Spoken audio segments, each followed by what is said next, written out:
works. You're just that good, huh? Just that good. Terra going to be the first ban here. Less meta. Terra used to be banned basically every game, but then we saw the Death Toll characters come online, and it was Bologna and Osiris, and now, even though those two have taken a step back, Ryan, we still see those banned almost every time. Terra, she sticks her ugly head up here. Why is Dig banning her? I think it's just one of those positions where Dignitas is in that first pick place, and they don't want to first pick that for Trix Tank necessarily, and Emilzy plays it pretty well as well, just basically saying, we don't really want to deal with this, and it's good enough to ban, but not, you know, something that we want to first pick necessarily. I think you hit the nail on the head there, talking about Emilzy specifically, really strong on this Terra. Kronos and Soul banned out. Not odd to see those two characters banned out when you put it into context. Dignitas love those characters. The Morrigan first pick. Yeah, Zeros, how well it can do against the Morrigan, and even they could have used it for their own gain. There was Zeros decided against it just because of how potent Twig is on it. But I love this Nemesis pick because you're mentioning Obey's worried about what they're going to give to the Morrigan. How about Dignitas having 2 Nemesis ults? Yeah, that's going to be troublesome, especially if one of them decide to pick up, I don't know, Sunder. That might be even more rough. But what it comes down to is that you see Osiris, Bologna, and the Kronos is the impactful ultimate, but everybody else, Obey Alliance, have selected, I guess Thoth is half and half. Osiris ult, Bologna ult, they can't, it's not this game-changing situation like a Circuit. Sure, Bologna ult is very, very strong. I think probably the 50 most protections or so. underutilized or underappreciated part of Bologna's kit. A big reason why she's so powerful is because of that ultimate. The AoE stun, the damage, the physical protection. Don't be surprised if you see Zeros using that fairly often in the early game. What it comes down to is I always think about Hun Bat's ult. Yeah. Right? And we don't see Hun Bat's ult on the side of Obey, and I think that's what selecting Morrigan first really does, is it sort of puts you in this position. With that said, Obey get away with a nice draft themselves. Dual lane strong of Kronos and Sobek. You're not sold on the draft. No, I like this draft. It's a lot of comfort picks. I still don't know if I'm a huge fan of this Bologna Osiris double pick on the second spot. Whoa, the Osiris is jungle. Osiris jungle. Maniac. Interesting. Maniac was the Osiris last split. He was the first one to really make this god look dominant. So I am a little bit surprised that it isn't him on the Osiris, but I think that Osiris jungle can be very potent. I mean, when Osiris was first released, that's really where he was played the majority of the time. Andy Andinster brought him out into the jungle at first, and I think a lot of people went, what? And then they went, oh, ouch. Yeah, after Osiris came to town.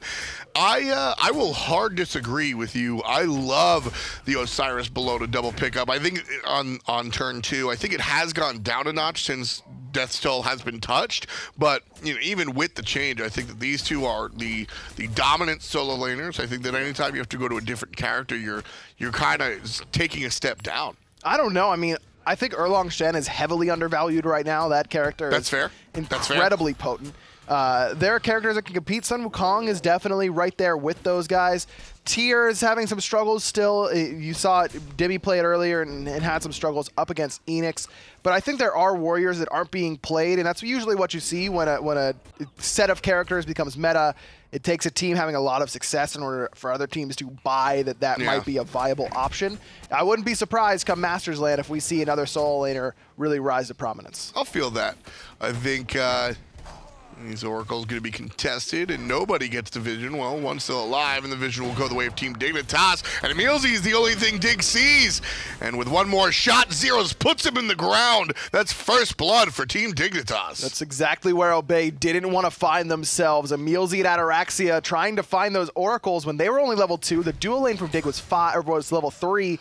And the mid jungle from Dignitas was on the way. That's not where you want your duo lane to be. Emilzy pays for it. Yeah, we see this from time to time as Captain Twig gets extremely aggressive, goes into the enemy jungle for the back camps. No ultimate available, only level 4. 3 players coalesce. Here comes the 4th and Trix Tank. Captain Twig down low, but damage going the other direction. Maniac confirms a kill. Trix Tank takes out Twig, but that's after Maniac takes out Cubo Fred. Dignitas find their second kill, and Obey do punish.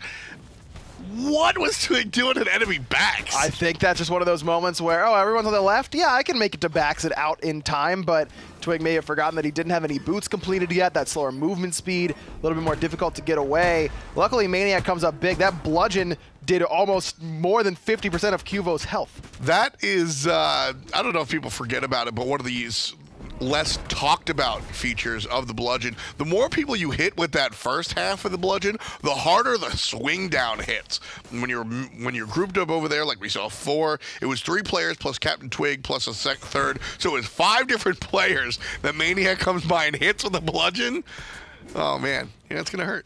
It certainly did. So at least Obey get on the board, and you do not want to lose pressure if you're running Osiris Bellona on the right-hand side of the map. You cannot afford to get consistently invaded on that side. Expect Twig to be on time for his speed buff as he was on that first respawn, and probably even on time for the respawn of Dignitas' speed buff, because Nemesis, while not as clear early on as she used to be thanks to the Bluestone pendant in the jungle, still not the best early clear. So Osiris now should have the escape, being level 5. The ultimate is available. One of the nice things here I want to bring up about Team Dignitas' composition is, I mentioned before, and I still do like the fact, is Captain Twig again at the enemy back harpies? Yeah, back harpies are worth so much right now that's the big reason why Cuvo's only level 4 and Twig is level 6. Honestly, with Twig dying and Maniac getting a kill, that was worth it for Obey because Twig got back harpies. They are worth that much. They are closer. I mean, they're worth more than mid camps. Yeah. They're not quite as strong as the mid camps of old, but that's a big deal whenever junglers start losing their back harpies. And you see Captain Twig, now that he has the ultimate, I'm less sort of, I don't know if offended is the word, but watching him in that back camp at first at level 4 was sort of, what do you do? And now that you have the escape, it's less egregious, I think is the question, is the word. It's just less just daring to be out there, but still very dangerous move coming out from the Obey jungler. Oh, nice pluck there from Emilzy. Catches the dash from Cuvo. Fred, Pretty Prime gonna miss the ultimate. Cuvo in some trouble. Prime misses 2 out of 3 hieroglyphic assaults. No way. The sprint, Cuvo, the turnaround. Oh no, Obey drop the kill. Emilzy shot off that sickening strike a little bit too early. It was blocked by the wall. A lot of missed abilities there. And Obey drop a big kill. That would have been huge for them. That would have been gigantic. Cuvo's already behind. Another death at this stage would have allowed Twig to invade the back harpies again on the right-hand side. It would have guaranteed fire elementals, and it looks like they'll go Obey's way either way, but this is time that Cuvo gets to farm that really he didn't earn. Yeah, no, you know what? You know what? I'm going to go, I very rarely do, but I'm going to go glass half full on this one. Cuvo just, you know, you could look at his missed abilities. He juked his way to safety. I would agree with. He was dodging and weaving like that was quality movement. I got to give that to Cuvo. A little bit, sure, as Variety gets ulted on this right-hand side. Variety trying to get away, and Will just barely got enough mana. 6 in one hand, half a dozen in the other, you're thinking? Yeah, I mean, I don't know. It was a good juke on the final judgment. I think Prime and Emilzy still dropped that kill more than Cuvo escaped. All right. I guess. Cuvo on the Nemesis, however.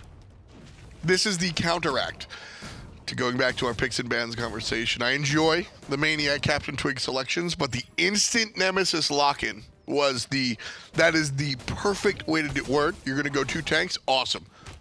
Well, you ain't tanky anymore. This is exactly the response you go. The perfect pick from Dignitas. I really liked their picks and ban phase, going the Fafnir and the Nemesis to respond. Obey, pretty predictable in the sense that you thought they were going to go for this Nemesis Osiris, but, or excuse me, Bellona Osiris, but I don't think they really care if that's predictable or not. They had to know that Dig was going to be going Nemesis into this, but while that counters these 2 tanky characters in terms of later game team fights and the ultimate, it kind of gets countered by it at the same time. There's Captain Twig getting countered. He gets ultimated by the Nemesis, and the Bracer will do the good work. There's a jump up and down, however, to turn things around and rally here. Maniac involves himself. Cuvo, Fred in trouble, but a nice stun on the Maniac separates him from the enemy jungler. Now Maniac's the one that's in trouble. Turned around and flipped. Variety gets the kill. Emilzy answers back, taking down the enemy support. So it's a 1-for-1 solo lane for support. In my book, that's better on Team Dignitas' side, 3-2 in total. But Obey get the speed buff again. So in my book, that means it's in Obey's favor by getting the stuff after the stuff. Well said. That's an excellent phrase. You should use it sometime. Oh man, I've got a cool idea for a double kill call as well. Oh, do you? I do. Do you want to hear it? Sure.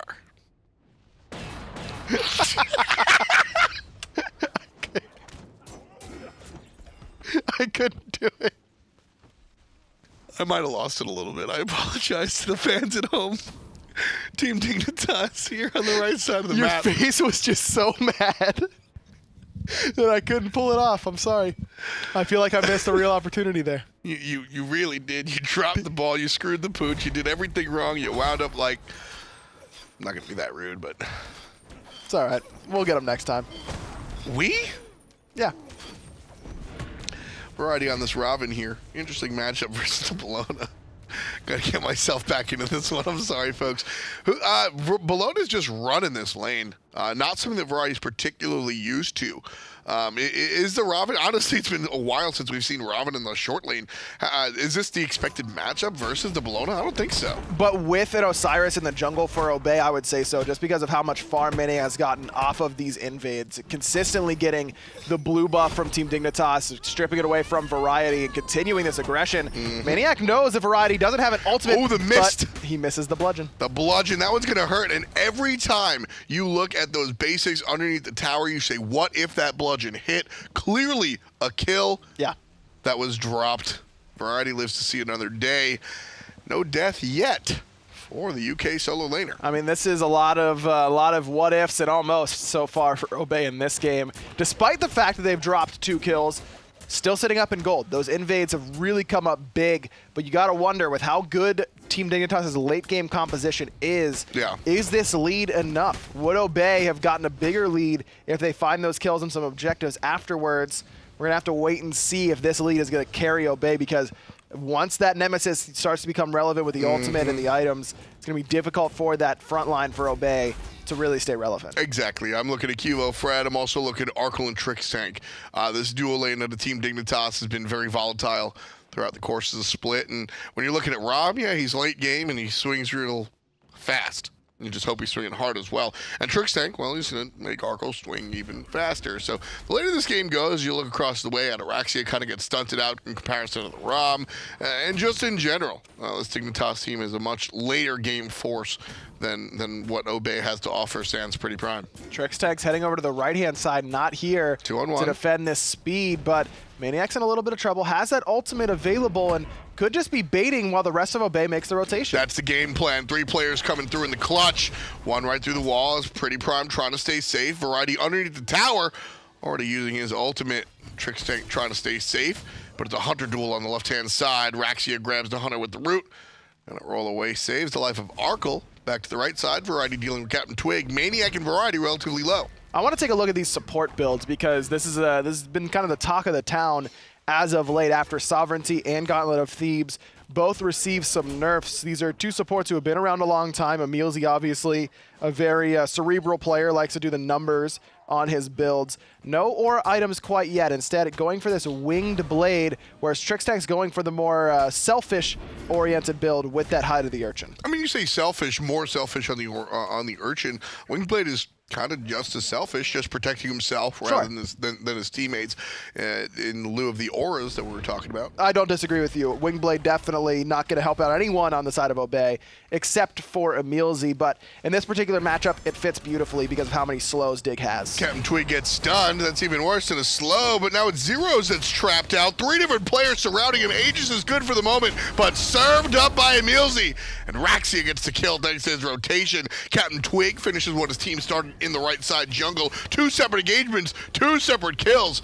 Team Dignitas on the bad side of that one, losing both players. Rom to the sky. Looking for Ataraxia. He's very low. Second shot hits. Needs to find the third, but cannot. Just too much traffic there. Arkle couldn't even see him, I don't think. No, it was just too many bodies in the way.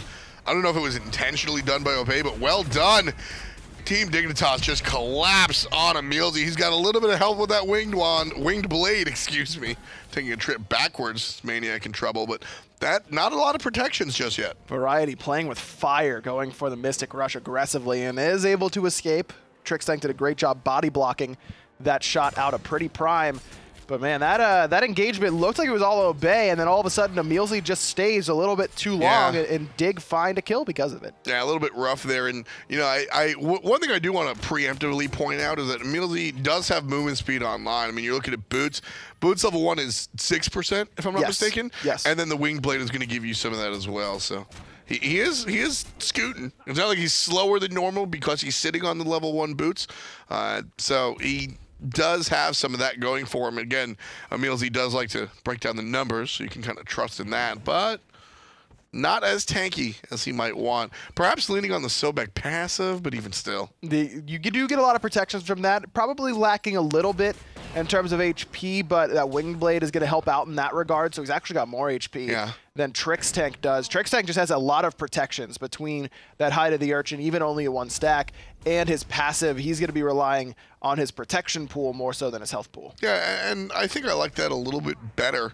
Emilzy getting himself into trouble as well here in the jungle, stunned out, and Trix Tank dealing. I mean, I don't mind it because Cuvo Fred's going to be taking protections away from Emilzy no matter what he's building anyways, right? That Nemesis ultimate strips those away. Also strips away percent HP, but obviously you want to be building HP against abilities like that because you'll have more left over once Nemesis takes that from you.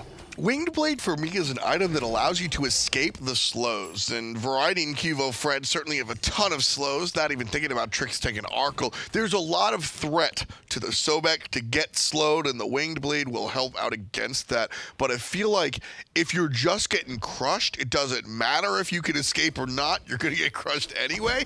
I would like to see some survivability and then the escape option. I mean, I don't mind it just because supports are usually the focus early game, so it gets him out of those Nemesis ults early. It's also very inexpensive, so true. That might be the thought process there. In fact, I think that is the thought process. I mean, he could build that Winged Blade before he could build virtually anything else, and it being so inexpensive is probably what allows Emilzy to pick that up. Nice zoning by Captain Twig here. Nobody's going to be able to get this Gold Fury. Well, just a very well-crafted objective secure by Obey Alliance. Just very, and I intentionally make that call very calm, because that was a very calm objective, and I like that. Oh, a well-played objective by Obey, but poorly timed backs out of Dignitas opens that door for Obey to get a Gold Fury that easily. Arkle was walking back from base. Zero's walking back from base. Cuvo Fred was starting to back. So there's just too many people off the map at one time.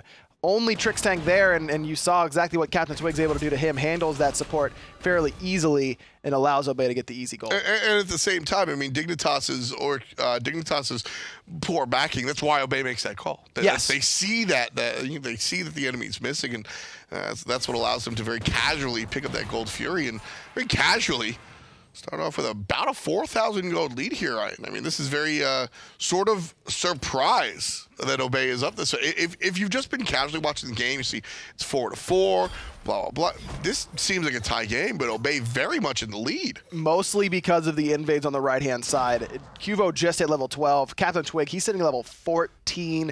Even Pretty Prime is getting a lot of farm by proxy. He's there to help those invades. Just good farming by Obey, and I was wondering what the meta was kind of going to develop into with the game slowing down a little bit, with objectives being worth a little bit less, so we weren't seeing nearly as much snowball, and it's pretty clear to me that EU is focused on shutting down junglers. That's been the primary objective. If you pick a late game jungler, then you need to have an early game soul laner or something like that to help you. Dignitas tried to do that, but the Morrigan just has such struggles fighting early on that it's been a difficult task for Dignitas to defend this speed buff. Well, Trix Tank here as Emilzy gets a little bit aggressive, looking one more time to invade the speed buff. Maniac, Captain Twig, Emilzy all here with Prime right across through the wall. Trix Tank getting flipped out, jumps to the back. There's going to be the retreat coming out from Cuvo. The up down from Maniac.